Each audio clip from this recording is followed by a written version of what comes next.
Está no ar o programa Estação Umbanda.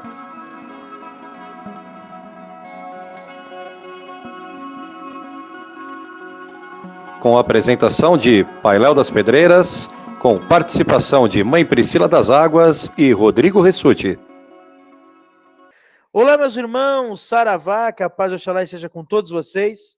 Sou o Pailéu das Pedreiras, estamos começando mais um Estação Umbanda, nesta madrugada de quarta-feira, não é madrugada ainda, mas já é de noite, aproveitando para trazer mais um pouquinho de conhecimento, na verdade um bate-papo, né? Ninguém tem o dom de aconselhar ninguém, mas bater um papo, falar da nossa religião, desconstruir algumas coisas, construir outras, reconstruir também. Hoje estou filosófico, hein? Então se preparem. E eu quero começar a dar o nosso boa noite para ela, que é a grande Vênus de Milos da nossa escola atênica filosófica desse canal. Boa noite, Mãe Priscila. Boa noite a todos, sejam todos bem-vindos ao Estação Umbanda e bora conversar, que é isso que a gente gosta. E ele, que é o Tales de Mileto, se eu sou o Sócrates, o querido Rodrigo Ressuti. Meu Deus do céu, olha, Estação Platão, né? Mudou. Você que está ouvindo Estação Umbanda, hoje teremos um programa filosófico. Boa noite, Pailéu, Mãe Priscila, todos os irmãos e irmãs, vamos conversar. E hoje o nosso tema, qual é o nosso tema? Qual é o nosso tema? Não sei, tá na sua mão hoje, hein, Pailéu? A cartinha vai sortear, vamos ver qual que é a cartinha? Balança. O nosso tema que eu pensei é: virei médium, desenvolvi, e agora? O que eu faço? Ih, Mãe Priscila, senta e chora. muitas pessoas são doidas, a gente recebe, eu acho que eu recebo por dia, se juntar o YouTube com as outras redes sociais que a gente tem, eu acho que eu devo receber em média uns 30, 35 comunicados, mensagens de pessoas que querem conhecer o terreiro, que quer desenvolver, que quer saber, que quer entrar na Umbanda. Aí eu pergunto, a pessoa entra na Umbanda porque ela quer desenvolver, ela quer conhecer os guias, ela quer saber tudo isso, e aí tem um momento que ela entra, desenvolve, conhece, e aí? O que ela faz? Depois do desenvolvimento, Mãe Priscila, o que vem? O que há além do arco-íris? Continua o desenvolvimento mediúnico, né? Eu fiz um vídeo recentemente lá no quadro Início Mediúnico sobre isso, né? E as pessoas acham que desenvolver é só seguir uma cartilha, seguir um cursinho de desenvolvimento mediúnico que já está pronto, e na verdade não é, né? Na verdade nós estamos em desenvolvimento mediúnico a vida inteira, né? E quanto mais velho a gente fica, mais nós precisamos aprender, mais precisamos estudar, porque nós precisamos ter noção de tudo aquilo que é feito da espiritualidade, responsabilidade mediúnica, nós precisamos ter responsabilidade mediúnica, e só podemos ter responsabilidade mediúnica se a gente entende aquilo que a gente está fazendo, se a gente entende o que é aquilo que as entidades estão fazendo. Não existe mais isso, é a minha entidade, eu não sei, não respondo quanto a ela. Não, não, nós respondemos sim, é porque elas estão vindo através do nosso corpo. Então, depois do desenvolvimento mediúnico, é necessário muito mais atenção, muito mais responsabilidade, até porque, dependendo da casa que você está, quando você passa do desenvolvimento mediúnico, você tem obrigações e responsabilidades dentro da casa, muito mais do que no desenvolvimento, né? Às vezes sua entidade ela vai dar passe, algumas casas já vai para consulta, né? Isso vai depender de cada casa, então você precisa ter a responsabilidade de estar ali, presente nos trabalhos, presente no desenvolvimento também mediúnico dos outros médios, presente nos estudos, presente em tudo que a casa faz, porque você faz muito mais parte ali daquela energia, daquela corrente. Bom, você está lá, já fez o desenvolvimento, você já não é um médium, por mais que o desenvolvimento seja eterno, mas você já é um médium que já está ali trabalhando. E aí, Rodrigo, como não deixar o desânimo vencer? Porque a frustração vem, ela bate. Porque o cara, quando está no desenvolvimento, ele está acostumado com o pai, com a mãe ali, ajudando, auxiliando, quase que 100% Babá. do dia. e aí depois as coisas, ele precisa começar a andar pelo pé dele. E como ele não desanima a ponto de parar, se você conhece algum médico que parou, você pode dar esse exemplo. Olha, não conheço, né? Se eu souber, vocês deixem aí os recados, tá? De verdade, eu não sei. Pi, caiu a linha! Não, mas, por exemplo, falando sobre o que a mãe Priscila estava falando, precisa entender qual que é a motivação pelo qual essa pessoa quis entrar, né? Porque tem gente, e o Pai Léo já falou isso em alguns vídeos, acho que a mãe Priscila também tem falado nos últimos, eu quero me conhecer, eu quero descobrir sobre a minha espiritualidade, a minha motivação de entrar para a Umbanda é conhecer meus guias. Só que você não vê em momento nenhum a pessoa falar, não, eu quero entrar para a Umbanda porque eu quero fazer parte de uma corrente e o meu sonho é auxiliar as pessoas através da mediunidade. Poucas pessoas pensam nisso. É um pouco egoísta esse sonho no começo. Tanto que é o desespero de saber quem é o guia, o que ele utiliza. Agora eu já sei a minha coroa inteira, já descobri quem é meu orixá.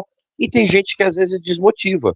Porque a partir do momento que você vai passar por um estágio, né? É um estágio do teu desenvolvimento, né? O primeiro estágio é sentir as entidades, começar a ter essa conexão. O segundo estágio é você criar uma maturidade, ainda que pequena, para começar a ser um médium de apoio, para dar um passe, para começar a fazer parte da corrente. Cada casa tem o seu jeito, né? E vai chegar um terceiro estágio, que é você com o teu bisturi na mão. Como assim? Estou dando um exemplo de um médico. É aquele médico que ficou aprendendo com o professor na aula, estava lá fazendo alguns atendimentos em grupo, mas quando ele vai para valer para um hospital, que ele deixa de ser residente, né, ou melhor, ele começa a ser residente, ele começa a atender para valer. Ele vai ver ali o paciente, né, nas piores sensações possíveis. Fazendo essa analogia para a espiritualidade, é o momento que o médium chegou no ápice, não no ápice, mas chegou num estágio onde ele já tem a liberdade de atender. É ali que a gente descobre se ele realmente tem vocação para ser médium ou se ele só queria aprender a incorporar. Porque é ali que ele vai entender que a espiritualidade vai estar junto com ele, ela vai esperar uma resposta dele no trabalho, se ele vai estar conectado ou não com a espiritualidade, se ele vai ter paciência, se ele vai ter aprofundamento, porque vão chegar pessoas, e aí é aquele grande problema de quem entra e acha que vai apagar, que vai ser comandado por um espírito, e essa não é a realidade. E aí ele vai se ver ali sentado com pessoas falando coisas gravíssimas, né? Do tipo, eu tô querendo me matar porque eu tô com uma depressão profunda, meu marido ou minha mulher tá me traindo, eu tô com uma doença muito grave, eu tenho medo de morrer, eu não quero abandonar minha família, eu perdi o emprego, eu tô desesperado. E aí que começa o verdadeiro desenvolvimento. Quando você tá na labuta ali, você e o guia.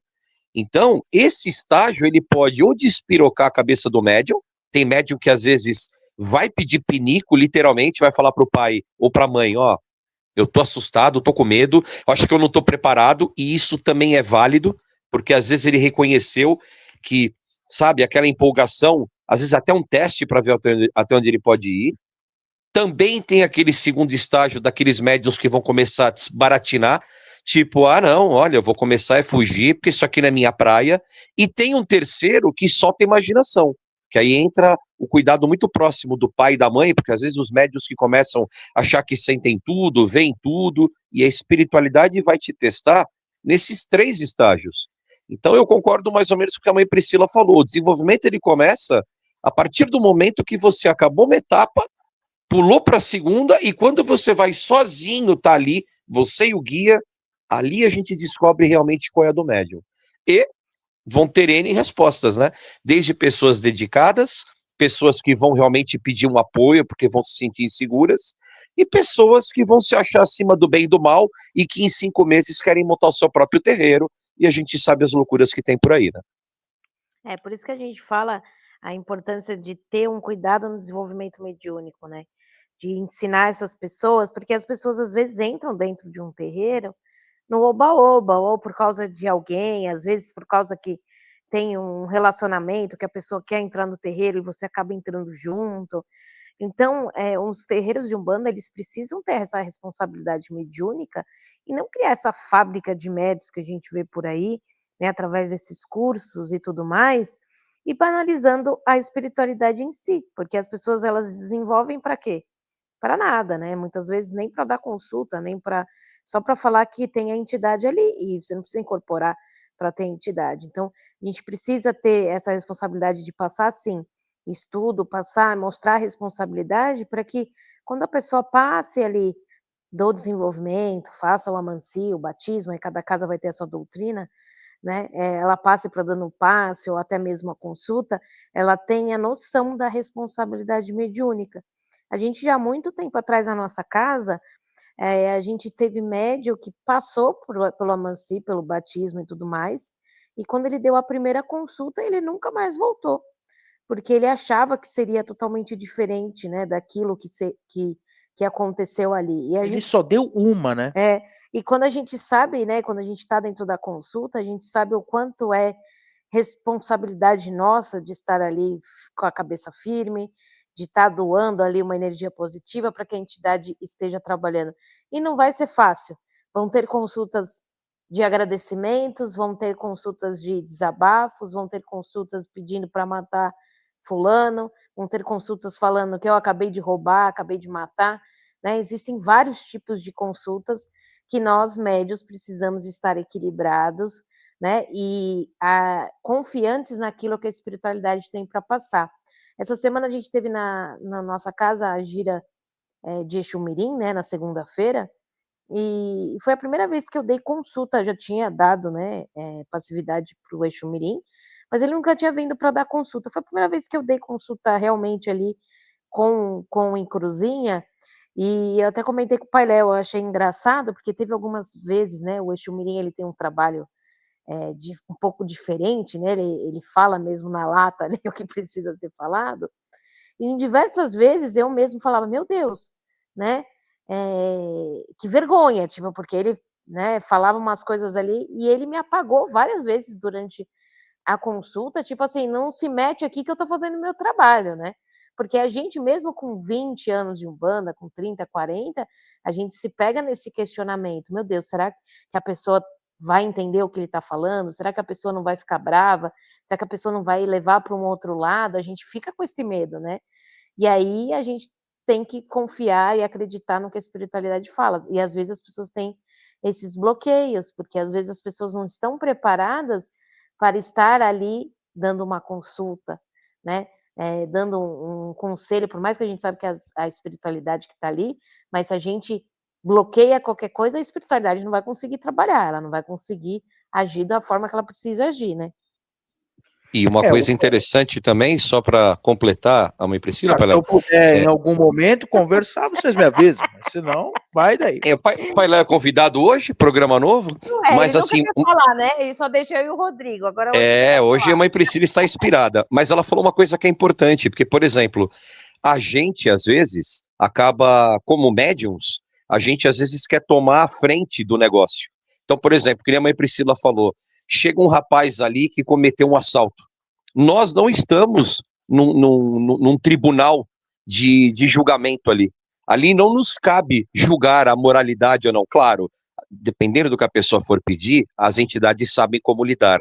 Mas, às vezes, a gente tem aquela mania de querer meio que tomar frente. Como assim? Esse cara é um bandido? Ou esse cara enganou alguém? Ou essa pessoa está enganando a esposa? Ou esse aqui está dando um golpe? Mas nós temos que nos manter o mais neutro possível e deixar a entidade trabalhar, porque senão a gente acaba querendo tomar frente da entidade, né? E o médium tem que entender que ele não está ali para julgar, ele está apenas ali para dar passividade e deixar o guia mostrar pelo caminho dele o atendimento, né? E às vezes a gente fica, né, naquela coisa de, não, mas como assim o senhor vai atender? Não, nós não estamos lá no sentido de, na posição de julgadores, né? Essa neutralidade, o médium tem que tomar muito cuidado, porque que nem no caso, a mãe Priscila tem uma experiência, a entidade falou, cala a boca, eu vou trabalhar e fica quieta aí. Ele já tem essa intimidade com ela. Mas tem muito médium que às vezes vai querer tomar a frente e vai acabar ele dando a consulta e não a entidade. A entidade deixa o médium falar o que quer. Porque aí quem se estrepa é o médium e não o guia, né?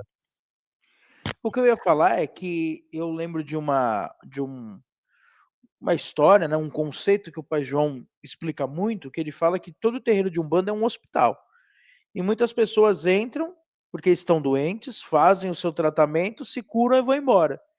E outras, neste processo de cura interna, se despertam e se tornam médicos, enfermeiros, a ponto de querer curar e ajudar, pelo menos num processo de cura do próximo.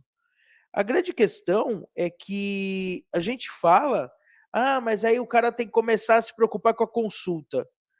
Tá, mas e aí eu vou pro lado polêmico do negócio, da visão que eu quero de vocês. A gente está falando de terceiros, mas vamos falar do indivíduo. Em que momento o médium que sai do desenvolvimento ele cuida dele? Ele precisa olhar para ele. Em que momento o médium de Umbanda, que é lógico, a gente sabe que a caridade é o principal objetivo, a caridade é o caminho que a gente tem que seguir, é a luz que rege todas as casas, mas em que momento o médium tem que olhar para ele? O que ele precisa cuidar dele? O que o médium precisa fazer? Então, na verdade, é é importante que o médium continue o seu cuidado, né. Às vezes o médium mais velho, no vídeo que eu falei sobre isso, né, sobre a reciclagem e tudo mais, eu falei sobre isso. Às vezes o médium fica mais velho e ele fica preguiçoso, né. Ele acha que ele já sabe de tudo, que ele não precisa mais acender Ele não quer vela, estudar ele mais, não quer mais estudar, para que participar de aula não para precisa. que eu vou em gira de desenvolvimento, porque eu já sou desenvolvido, né. E a importância da gente estar sempre olhando, né, para a nossa espiritualidade. E eu acho que isso, aí é uma crítica que eu faço a alguns terreiros, e o Divina Luz por muito tempo foi assim, hoje a gente está com uma outra visão em relação a isso.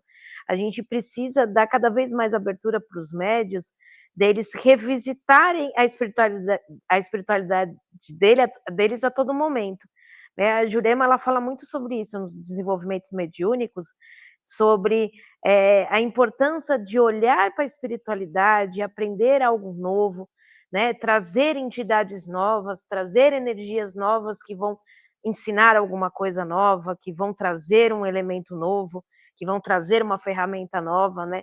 Então os médios, eles precisam ter esse olhar, né. Então se a sua casa tem um dia de desenvolvimento mediúnico, utilize para continuar o seu desenvolvimento. Não, o que que hoje eu vou me conectar? Hoje eu vou trazer um elemento, hoje eu vou trazer uma vela para minha entidade trabalhar para mim, hoje eu vou trazer porque em dia de gira aberta, a gente sabe que a gente não consegue fazer isso, né, as entidades, elas vêm até mesmo com uma outra energia, com outro propósito. Agora numa gira fechada da sua casa, se a sua casa tem, o que que você tem que fazer? Olha, eu vou trazer uma vela, eu vou acender, eu vou pedir para minha entidade trabalhar, se eu estou com um problema no trabalho, a minha entidade vai fazer um trabalho para me ajudar, não é a entidade do outro. Eu tenho que confiar na minha entidade, na força que existe ali, porque muitas vezes a gente não tem confiança na nossa entidade, a gente é inseguro nisso, a gente fica procurando terceiros. Você pode procurar terceiros? Pode, lógico, né? Mas a gente tem que trazer essa confiança, esse elo de comunicação com a nossa entidade. Então, a minha entidade vai acender uma vela para mim, minha entidade vai receitar um banho para mim, né? Eu vou trazer algo novo ali, um elemento novo para o trabalho, né? Ter esse elo de comunicação, porque quando você tem essa comunicação aberta com as suas entidades, tudo fica mais limpo, fica como isso que eu relatei, né? De eu falar, ficar com medo ali no momento e a entidade falar assim: confia que eu estou fazendo o meu trabalho, e aí você vai ficar quieto e vai calar a boca, né? Então, nós médios mais antigos, nós precisamos continuar com as responsabilidades do banho de ervas, de acender a vela toda semana, da gente rezar, da gente pedir, da gente agradecer, porque tem muito médio que vira assim no automático e esquece dessas obrigações. E aí o que acontece com esses médios? Ou acabam desistindo, ou acabam sobrecarregados, saem da gira muito cansados, com uma energia ali muito pesada, e acabam não entendendo ali o propósito do seu trabalho. E aí, Rodrigo, como o médium deve cuidar dele? Principalmente, né, essa parte que a mãe Priscila falou, de confiar, né? Porque acaba, sabe o que acaba aparecendo? O médium, ele tá lá trabalhando, ele já tá, né, num desenvolvimento mais intenso, ele já atende, mas ele continua sendo uma assistência quando o assunto é para ele mesmo, né? É, eu lembro, no passado, que quando eu trabalhava lá com a minha primeira mãe de santo, ela sempre falava o seguinte: Já tomou passe com a entidade? Quando às vezes a gente terminava o trabalho, vai tomar um passe. Ela falava, é para te limpar, tá? Não é para ficar pedindo nada para a entidade porque você tem a sua. Não dê trabalho para outro médium que também vai precisar tomar um passe. E isso faz sentido hoje em dia, né?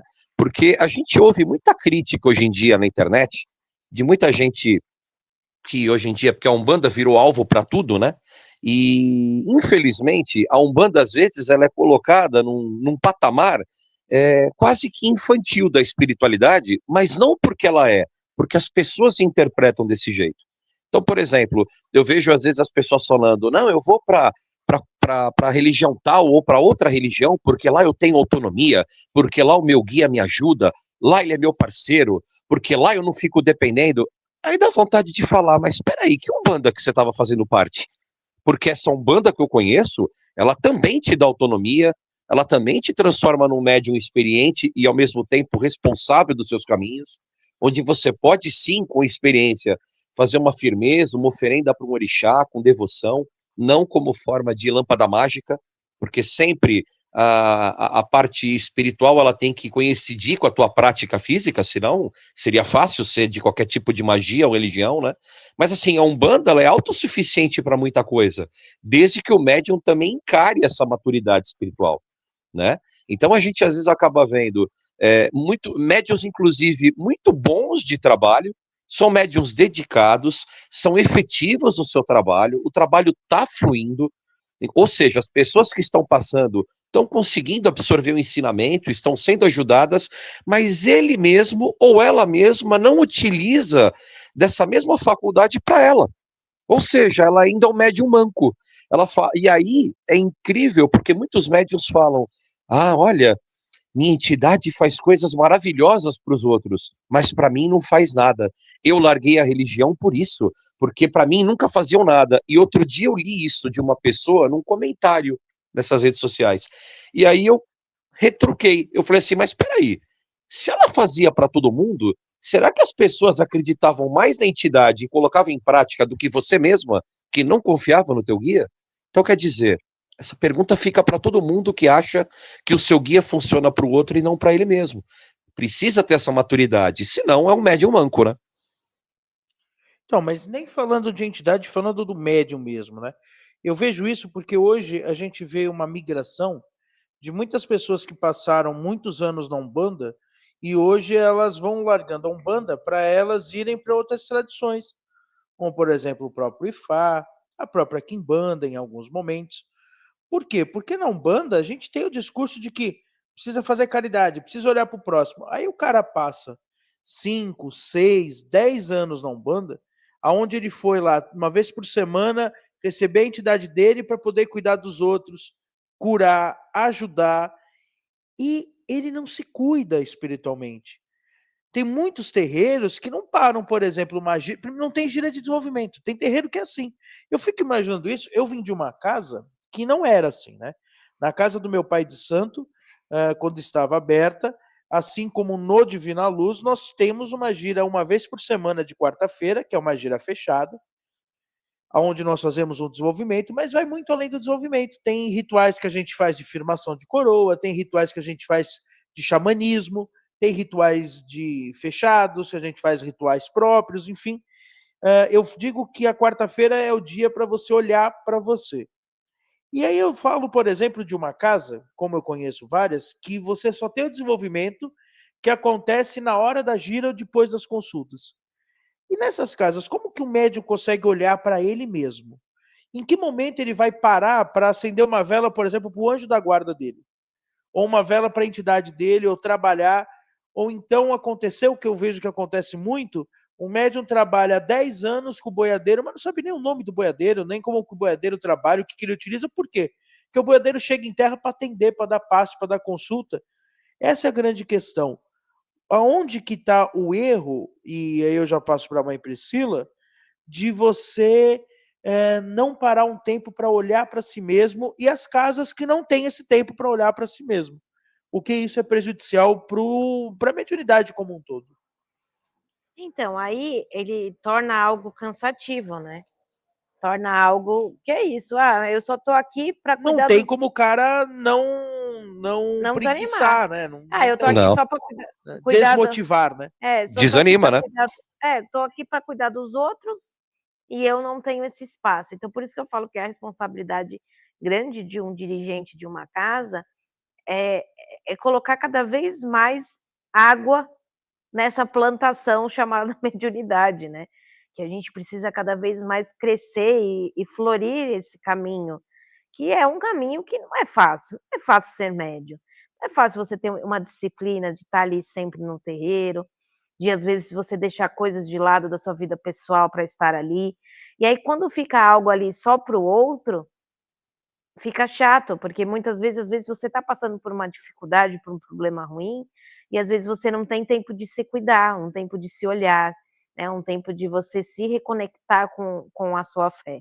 Então é necessário que as casas, elas tenham esse momento mesmo de conexão, de firmações para a coroa do médio ter aquele momentinho ali, se às vezes de passar com uma entidade ali da casa, ou até mesmo do momento dele com ele mesmo, né, de a gente ensinar essa conexão com os médios, até mesmo no dia a dia dele, né, mostrar que ele pode se conectar com a espiritualidade dele, não só dentro do terreiro, mas na casa dele, numa prece, numa meditação, né, num sonho, ele pode ter sim esses contatos mediúnicos, né, não é só na incorporação que a gente tem, né, e parar de colocar medo, né, tudo é medo, né, ai, não pode fazer isso, não pode fazer isso, que você tá... Não, gente, você tem que... Isso, uma Priscila, deixa eu te cortar um minuto, desculpa. Isso você sabe que é o que eu mais tenho visto nos comentários? Todo vídeo quase que eu posto, ou de afirmação, ou de vela, ou até de explicação, é batata. A maioria das perguntas é, mas eu posso fazer isso? Mas eu posso fazer isso em casa? Outro dia, e isso é interessante falar, desculpa ter te cortado, não vai perder o raciocínio, hein, minha Priscila? Mas isso até um médium da nossa casa me procurou nessa semana para perguntar, pai Léo, eu posso acender vela para Oxalá em casa? Esse tipo de cultura que existe na nossa religião, aonde é uma cultura do medo, onde você não pode É fazer o, nada, o você não pode cabresto, acender né? vela, você não pode ouvir ponto, você não pode fazer... Gente, que religião é essa que você não pode fazer uma oferenda para os teus orixás na sua casa? Sabe, como se os orixás fossem algo tóxico, algo que te fizesse mal. Sabe, que religião é essa que se eu sou filho de Xangô, eu não posso fazer um amalá de quiabo na minha casa e entregar para ele? Porque Xangô vai ficar bravo? Porque eu entreguei na minha... Mas a minha casa é o meu templo, a minha casa é o meu lugar. Eu queria entender em que momento, culturalmente, isso foi passado para Umbanda, onde você não pode cultuar a sua fé. Na verdade, isso acontece há anos, né? Para quem é mais antigo aí de religião, a gente sabe disso, nós mesmos fomos criados dessa forma, né? Se a gente pegar lá atrás, a gente ouvia muito isso, né? De não cultuar, não acender vela para Exu em casa, de não fazer isso em casa, da vela do anjo da guarda tá acima, porque precisa, não sei o que. A gente ouvia um monte de coisas, né? Que traziam, sim, esses medos e essas coisas que a gente sabe que trava o médio. Então, o médio, qualquer coisa que ele vai fazer, ele tem medo de fazer alguma coisa, né? Então, a gente precisa estar mais aberto a passar essas informações e mostrar que a espiritualidade não é um bicho de 7 cabeças, que você tem medo, que vai vir energia negativa, até porque, gente, a energia negativa, ela tá aí, a todo momento. Se eu vibrar agora uma energia ruim para mim, eu vou me conectar com a energia negativa. Eu não preciso, né, ter um estudo para entender isso. Então, a gente tem que ensinar os médios a sempre estar com a energia lá em cima, a sempre se conectar, sempre acreditar na força ali que conduz ele e não colocar esses medos. Então, cabe nós passar isso e passar informação, isso também, para assistência, né? Dentro das palestras que são dadas, que é importante ser dadas antes de qualquer gira, não é só começar, gente, a girar, defumação e tchau. Tem gente que não sabe nem o fundamento da defumação. É importante a gente falar isso para nossa assistência. Olha, a Umbanda, o fundamento da defumação é isso. Olha, a prece é isso. Olha, vamos vibrar positivo. A gente passar conhecimento também, não é só cantar ponto, girar ali, ficar ali, coisa e vai embora para sua casa. Não, você tem que passar conhecimento. Então, eu acho que isso É obrigação nossa, como médiuns, como dirigentes, como frequentadores da casa, passar essas informações e ter noção do que realmente é a espiritualidade. E vale ressaltar também, para completar, por exemplo, o terreiro, ele é o reflexo da sua corrente. Então, por exemplo, eu sou pai de uma casa, mas eu sou um pai que impõe o cabresto, nada pode, eu tenho um monte de filhos assustados que tem, como o pai Léo falou, o médium chega a ter medo de acender uma vela para Oxalá. Ou tem medo, por exemplo, eu acho não, tenho certeza, porque quando a gente acha, a gente não tem certeza. Eu tenho certeza que, por exemplo, um médium que já tem pelo menos 3, 4 anos, 5 anos de terreiro, e ele ainda pergunta se pode acender vela para Exu dentro de casa, esse médium ele não poderia nem estar atendendo, porque ele nem sabe a essência de Exu. Então isso é reflexo de um pai ou de uma mãe dominante. Um pai e uma mãe que tem medo de ensinar, porque é aquela incrível situação que a gente encontra de, ai, mas e se ele crescer e ele montar a casa dele? Axé, vai com Deus, entendeu? Não quer, vem outros. A espiritualidade sempre vai munir o pai e a mãe de filhos bons. Agora, se o pai tem uma corrente que tem medo até de acender uma vela para Oxalá ou para anjo de guarda, que tipo de firmeza essa casa tem? Nenhuma. Nenhuma. Porque eu sou reflexo do que não, mas aí seguro no meu peito, eu que sou pai e sou forte. Você, pai e mãe que está ouvindo, você tem obrigação sacerdotal de dar caminho para todo mundo. Se esse filho ou se essa filha vai embora, por N fatores, porque pode ser missão daquele filho, e aí você tem responsabilidade de dar caminho. O Pai Léo pode até falar um pouco mais. Nós somos uma festa 2 semanas atrás de uma filha do Pai Léo que abriu um ponto de umbanda numa outra cidade, passou pelo Pai Léo, foi preparada para isso, vai dar sequência, outras pessoas vão ser atendidas. Essa é a missão do sacerdote. E não aquele que quer segurar a cria embaixo do braço, porque esse sacerdote um dia vai ficar velho e esses médiuns um dia vão cansar de ouvir não, não pode, você não tem que saber. Gente, esse tipo de lapidação já acabou. Hoje em dia a sociedade mudou. Você não vai dar asas para um médium de 3 meses, 1 ano, mas a partir do momento que ele ganha responsabilidade, ele tem que ter asas para voar, nem que seja para montar a casa dele ou para que ele fortaleça a tua estrutura, né? Acho que o Pai Léo e a Mãe Priscila podem completar, mas é um problema sério que existe na Umbanda de pais que querem posar a mediunidade dos filhos e acabam criando pessoas indefesas e, consequentemente, quebram a corrente da casa, né? Aí você está falando é a pura realidade, né? O pai é egocêntrico.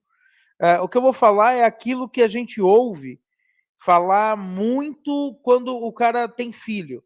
Ah, eu vou criar meu filho para o mundo. Tem que criar o filho para o mundo. Eu não sou o sabedor de todas as coisas, eu não sei todos os mistérios, até mesmo porque não existe mistério, né? Esse papo de os mistérios da Umbanda, né? Eu lembro quando eu era novo, né? E eu nem sabia direito o que era Umbanda, né? Sabia, mas não era da religião. Eu adorava a música do Raul Seixas, né? Eu nasci há 10 mil anos atrás, que ele fala: eu li os símbolos sagrados de Umbanda. Eu sempre ficava pensando, nossa, uma coisa meio Indiana Jones, sabe? Ah, nossa, onde será que estão esses símbolos? E aí você descobre que os símbolos é o machado, a espada, a flecha. Pois é. Enfim, a gente vive uma glamorização, e eu entendo, porque essa glamorização nada mais é do que a forma como muitos dirigentes tiveram de sobreviver, e não estou nem falando de sobreviver no modo de sobrevivência do culto, estou falando de sobreviver mesmo de dinheiro mesmo, né? De pessoas que sempre cobraram as consultas para poder ter o seu ganha-pão, né? Porque isso é uma realidade da nossa religião no começo, principalmente. Então, essa história de é segredo, é difícil. Eu postei um vídeo, nossa, esse vídeo, o que eu tive de haters, principalmente no Instagram, foi inacreditável. E vou lançar mais, porque foi o vídeo eu fazendo um caruru. E nossa, mas olha, só ali que eu vi rapidamente, a gente teve mais de 110 comentários. Mas com certeza, pelo menos umas 20 receitas diferentes de caruru eu aprendi ali. E tá tudo bem. O problema é que não, isso aí não é caruru. Caruru de verdade é o que eu aprendi. Não, não existe caruru de verdade. Aliás, teve um cara, foi interessante. O Rodrigo acho que nem sabe que a gente nem conversou disso, Rodrigo. Mas teve um cara que comentou assim: olha, o caruru que eu aprendi é bem diferente do seu. E o seu que você está fazendo é um apagamento histórico. O senhor está sendo racista historicamente ensinando esse caruru, porque o caruru que eu Pronto. conheço, ele é preciso bater o leite de coco e a cebola junto no liquidificador. E aí eu mandei para esse irmão, falei, meu irmão, Opa, liquidificador? eu mandei para ele, falei, meu irmão, deixa eu ver se eu entendi então. Quer dizer que você está me falando que o caruru de verdade, advindo dos nossos irmãos escravizados, era batido no liquidificador? Ele nem deve saber o que é um pilão, né? Então, assim, tinha liquidificador? Então, isso é só para a gente ver o quanto que a ignorância... E eu não estou falando que o cara seja ignorante, não. O que eu estou falando é que o quanto que nós nos colocamos no pedestal de sabedor de todas as coisas. E o quanto, gente, que isso é idiota. O quanto que isso é uma imbecilidade da nossa religião.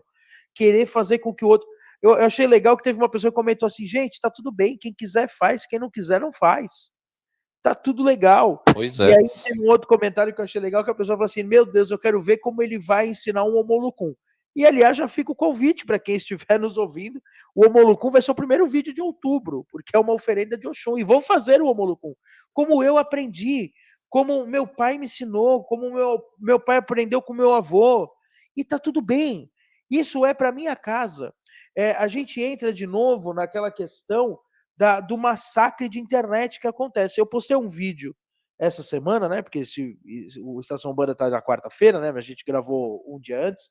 Eu postei um vídeo ontem, né? Na verdade, falando de Exu Mirim, e o vídeo tem um conteúdo tal, e aí me chamou a atenção um comentário. Nossa, tem imagens de anjos na casa de Exu, porque tem algumas imagens de São Miguel. E aí a pessoa perguntou, que imagens são essas numa casa de Exu de anjos? E aí eu respondi a realidade. Falei, olha, essas imagens fazem parte de um ponto específico de um Exu e a maioria delas foi ganha em agradecimento por graças atendidas, inclusive curas. Sabe o que a pessoa respondeu para mim? Obrigado. Porque não tem o que responder. Não tem o que falar. Pois Por quê? é. Eu vou falar, ela vai falar o quê para mim? Tá errado o anjo? Então a gente pega a cura que a pessoa ganhou e fala que não valeu a pena porque ela entregou uma imagem? Então a gente precisa entender o quanto que a gente se preocupa com a casca e o quanto a gente menos se preocupa com a essência, sabe? O quanto que a gente é dono da verdade, o quanto que as pessoas querem deliberar sobre a vida do próximo. E aí entra, e aí fala, pô, mas o que isso tem a ver com o assunto de hoje? Tem a ver com o assunto de hoje. Porque aí é outro pinga-fogo que eu quero fazer para a mãe Priscila, porque eu sei que ela toma conta dos médios de desenvolvimento. O médio, quando sai do desenvolvimento, ele vira craque e ele vira mestre em julgar o desenvolvimento alheio da próxima turma que vem. Isso que sempre acontece, que o cara não vê os erros dele no desenvolvimento, mas ele adora apontar o desenvolvimento do próximo. Apontar o dedinho, opa, tá ele vai deliberar contra o próximo, e aí? Vai, e também contra os dirigentes, né? Que eu já ouvi cada absurdo. Na minha época era diferente. Na minha época era diferente, você mima demais esses daí.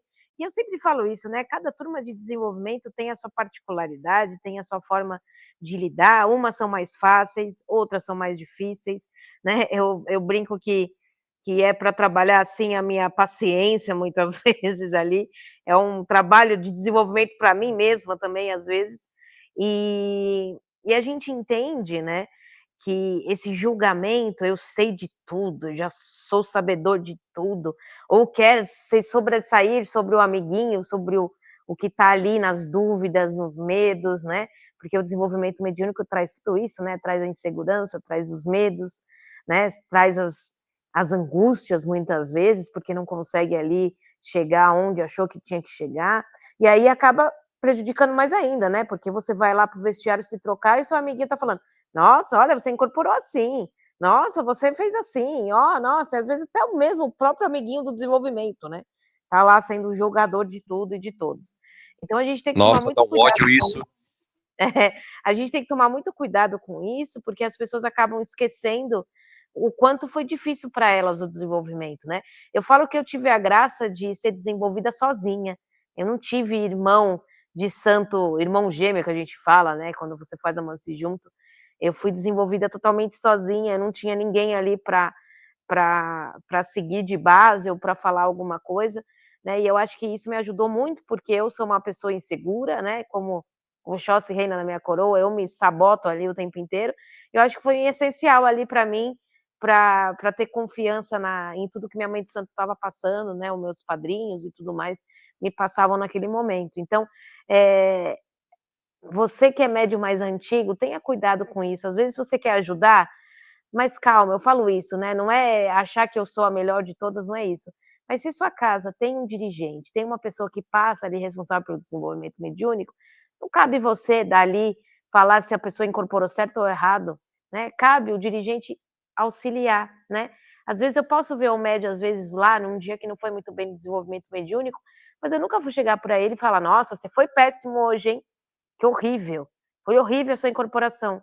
Não, porque eu estou bloqueando cada vez mais a energia dele. Às vezes a pessoa pode ter sido ruim, eu vou falar, nossa, parabéns, foi maravilhoso. E aí eu vou criando confiança e a pessoa vai melhorando ali, né, no aspecto. Então, a gente tem que tomar esse cuidado de achar que é sabedor de tudo, e às vezes a gente está tirando pessoas do caminho da espiritualidade, e aí, meu queridinho, o karma vai ser seu, viu? Você vai carregar esse karma de ter tirado pessoa desse caminho, né, que às vezes é dentro da missão dela ali, e você, por causa do seu ego, do ser julgador e de achar que você sabe tudo, você está prejudicando o caminho de alguém. Aí a Bom, gente é parte de isso, um né? princípio também que médium antigo, ele é médium antigo, mas ele não tem obrigação nenhuma, ou melhor, ele não tem nem moral para falar sobre a mediunidade do irmão do lado, né? A não ser que esse médium já seja preparado pelo pai ou pela mãe para auxiliar. Tipo, ele é meu braço direito, ele já é meu pai pequeno, Mesmo um ou pai, esse viu, médium me Rodrigo? auxilia, né? Mesmo um dirigente não vai ter essa postura. Não falaria Se por jamais, com exemplo, certeza. e aí vai falar assim, pode ser que alguém tá ouvindo você, ai, mas meu pai de santo tem. Então teu pai de santo não tem dirigente, não tem postura de dirigente. Ou ele tá te Entendeu? diminuindo psicologicamente, né? Que isso é Então, muito comum, eu já passei por isso e eu sei como é complicado. por isso que eu tô falando, o dirigente, ele tem que ter. Porque ser dirigente, gente, não é só fazer um curso, não, de sacerdócio para ser dirigente. Não é só isso, não. Ser É o dirigente diplominha na janela, lá na parede, né? não é você estudar os pontos, os cantos, as pedras, as ervas, os dias da semana, as oferendas. Não é só isso, não. Ser dirigente vai além disso. Ser dirigente é estudar acolhimento, é estudar filosofia, é estudar a sigla LGBTQIAPN+. Ser dirigente é isso. É estudar o que é gênero, é estudar como acolher pessoas, é estudar pessoas em vulnerabilidade. Isso é ser dirigente. Ser dirigente vai além do trabalho espiritual. E aí, por isso que eu digo, se o dirigente ele vê que tem um médio de desenvolvimento dele que está com problema, ele vai resolver o problema do médio. Ele não vai humilhar, ele não vai criticar na frente dos outros. Por quê? Humilhar o cara ou criticar na frente dos outros vai ajudar no quê? E se o pai de santo não tiver como principal objetivo, nem diria principal, como único objetivo, auxiliar o médio dele em desenvolvimento, ele não é dirigente, ele está fazendo o quê ali? Desculpa, ele é só um médio de roupa branca que comprou um brajá numa loja de Umbanda, botou no pescoço e disse que é pai de santo. Desculpa, ser bem real e bem briguento nesse aspecto. Então, é a importância da gente se olhar, né? Eu acho que quando a gente aprende desde o início a olhar, a gente se conectar, né? A gente entender ali que existe uma outra realidade espiritual, né? Fica tudo mais fácil, né? Mas é normal, gente, a gente acaba ficando mais velho, a gente fica meio bobo lá, né? O pai Emílio sempre fala isso, né? Os médios ficam meio olhando para o teto, olhando para o nada, e acaba ficando meio bobo nessas situações, e acaba quebrando a cara, assim, acaba tendo que levar bronca, porque quando você for mais velho, você vai levar mais bronca, assim, porque você tem Nossa, eu mais não sei quantas broncas eu responsabilidade. não tomei do meu pai. Toma até hoje. De vez em Você, quando ele me manda no WhatsApp uma bronca. você tem mais responsabilidade ali, então se você quer ser médium, seja responsável pela sua missão. Não é só ser médium para falar que você tem um Exu, que você tem a pombagira, que você gira, que você roda, que a sua entidade é a melhor do mundo. Não, você tem responsabilidade mediúnica, sim. E quando você participa de um terreiro, ninguém te obrigou, ninguém te fez responsável, obrigou e falou, você precisa estar aqui, você é obrigado a ser médium. Não, você entrou por livre e espontânea vontade. Então, se você entrou por livre e espontânea vontade, tenha responsabilidade e siga ali o que precisa ser seguido dentro das regras que todo terreiro tem, né? Todo terreiro tem que ter regra, todo terreiro tem as suas hierarquias, tem a sua caminhada. Então, se você entrou, siga isso com um sorriso no rosto e vá ser feliz. Eu acho que a grande questão tudo vai bater naquilo que a O gente Rodrigo já voltou. disse ali Não, saiu. desde o Acho começo. que ele está com problema na conexão. É aquilo que a gente disse desde o começo. Tudo vai de qual foi a tua prioridade, qual foi o teu objetivo de entrar na Umbanda. Não entre na Umbanda por farra, não entre na Umbanda por ego, não entre na Umbanda por nada disso. Entre na Umbanda por amor. Amor ao próximo? Sim, mas também por amor próprio. Você precisa se amar. Muita gente, né? Antigamente a gente falava muito disso, né? Você entrou na Umbanda pela dor ou pelo amor? E a maioria entrou pela dor. Você até pode entrar pela dor, mas você só vai permanecer pelo amor. Por isso que as entidades falam tanto de você se amar, de você se respeitar, de você ser uma pessoa que olha para você mesmo. É. Bom, a gente vai partir para a Rodrigo tá oração. por aí? Sim, Já pegou a oração aí, Rodrigo? já peguei hoje. Então vamos para a prece, que é a prece que faz com que nós tenhamos conexão e que nós possamos ter, junto com a responsabilidade mediúnica, a inspiração dos bons espíritos também. Juntos em oração.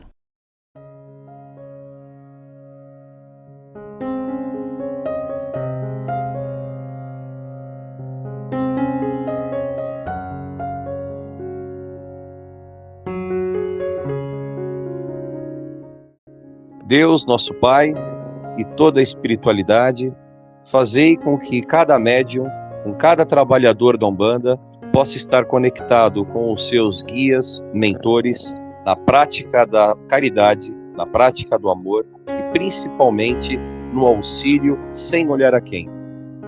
Permita que sobre a luz da Umbanda, os espíritos consoladores, os espíritos que trabalham nas mais diversas searas, possam auxiliar todo e qualquer médium no caminho da mediunidade pura, sem que em momento nenhum possamos intervir através do nosso ego, do nosso orgulho, das nossas pré-concepções que criamos, para que não possamos cair no vale da negatividade e de espíritos obsessores, a fim de prejudicar os nossos trabalhos da caridade e do progresso a todos, e também da minha própria espiritualidade.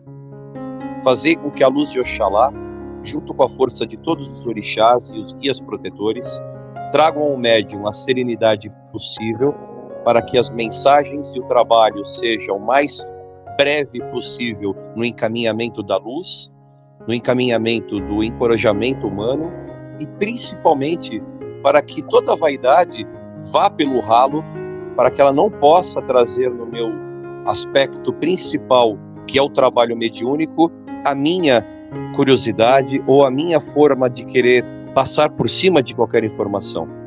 Que a luz de Oxalá possa me trazer a tranquilidade junto com a minha disciplina espiritual, para que eu possa fazer um trabalho baseado na caridade e que possa ter resultados, para que eu não tenha questionamentos algum em cima de vaidades ou de critérios de julgamentos.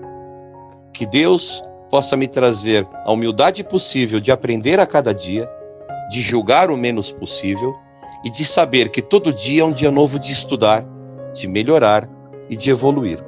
Que a Umbanda me traga todos esses aspectos de luz dia a dia, pois as tentações e os egos que permeiam o nosso caminho são diários.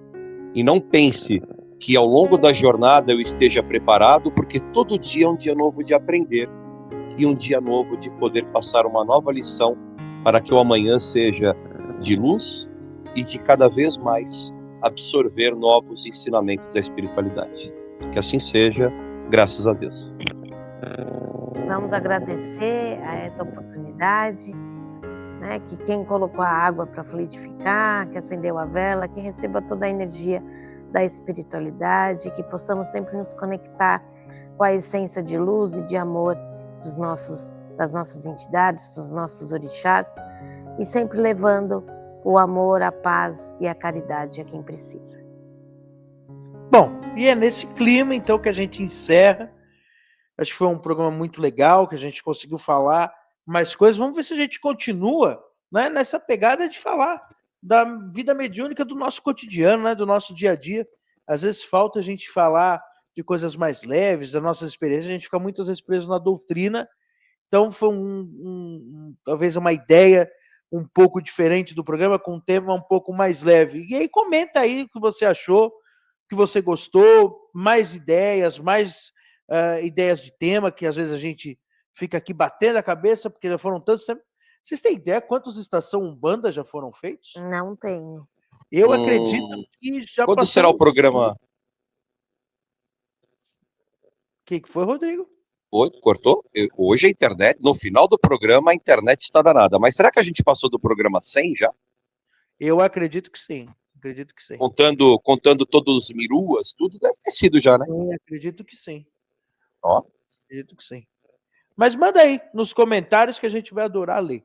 Boa noite, às vezes uma dúvida de algum irmão pode ser um tema que dá para 3, 4 programas, né? Sim, com certeza.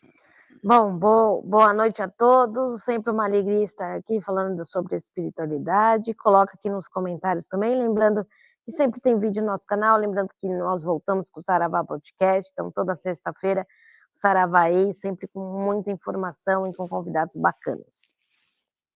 Boa noite, Rodrigo. Boa noite, Pai Léo, Mãe Priscila, a todos os irmãos e irmãs, e até a próxima semana, se Deus quiser. Bom, e como a gente sempre diz, se você quiser saber mais, procure o terreiro. Um abraço, pessoal, Saravá, e até quarta que vem. Valeu. Tchau. Tchau, tchau. Você acabou de ouvir Estação Umbanda, com apresentação de Pai Léo das Pedreiras e participação de Mãe Priscila das Águas e Rodrigo Ressuti.